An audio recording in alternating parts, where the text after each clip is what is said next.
It is December 25th, 1837, Christmas Day. But it's Florida. It's not a Christmas card of snowy fields. It's swamps and hammocks of the land of flowers.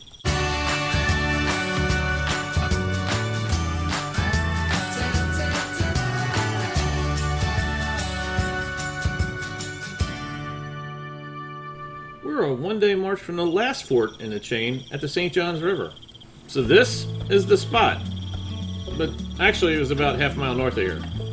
According to the fort surgeon, Captain Nathan S. Jarvis, no relation, on Christmas Day, federal soldiers and Alabama volunteers began construction on the new link in the chain of fortified storehouses that would run from Fort Pierce to Tampa, and they named it Fort Christmas.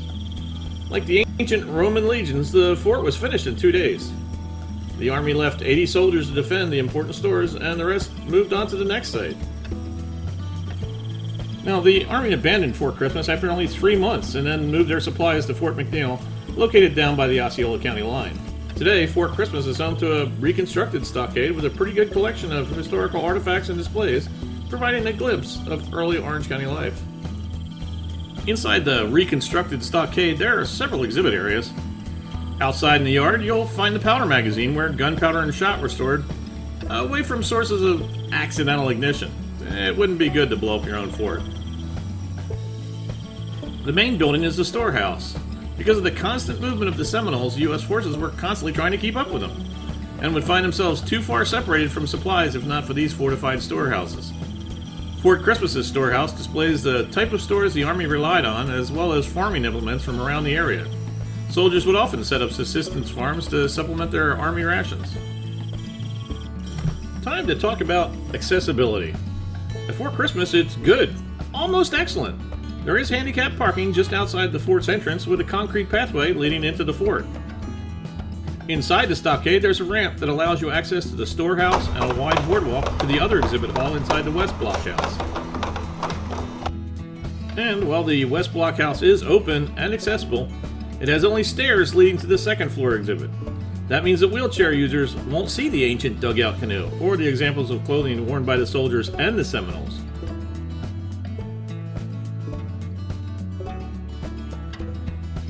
There is still plenty to see and do on the first floor, including a scale model of what the fort would have looked like in its heyday. Just a reminder, you might want to save your visit to the blockhouse and the storehouse towards the hottest part of your visit, because they're air-conditioned. Not far outside of the stockade is Orange County's collection of restored pioneer homes. Here you'll find a perfect example of a Florida cracker house in the Behead Ranch homestead. A ramp around to the back porch makes it accessible. The largest wheelchair won't fit through the original doorways, though.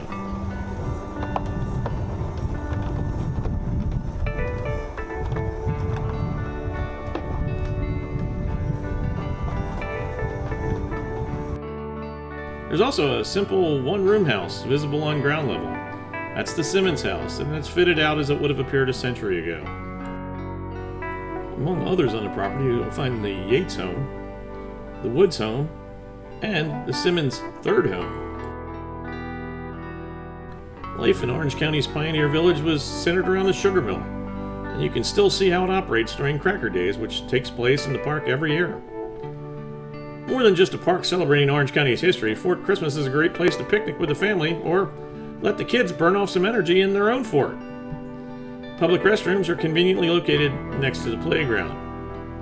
For wheelchair users, although most of the park looks like sugar sand, it's well-compacted sugar sand and is usually traversed with no problems. Fort Christmas Park is located in East Orange County at 1300 Fort Christmas Road. Either traveling west from I-95 or east from Orlando on State Road 50, head into the Village of Christmas. It's really not that hard to locate Fort Christmas Road, just look for the Christmas tree in the manger scene. There is a park visitor center that's usually open during the hours that the park is open. In the summer, those hours are 8 to 8, and in winter, 8 to 6. So whether or not you're a fan of history or just looking for a good place to take the kids for an afternoon, I highly recommend Fort Christmas.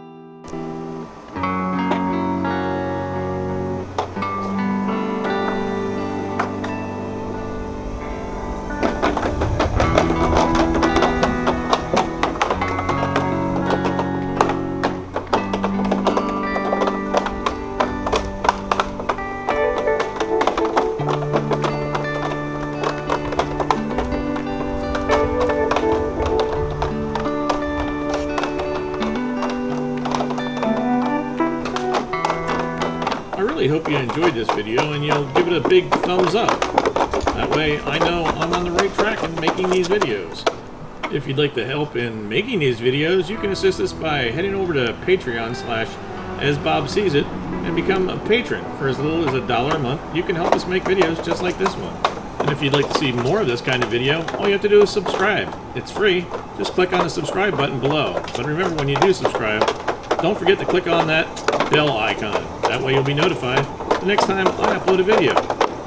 Thanks for watching. I'll see you next time.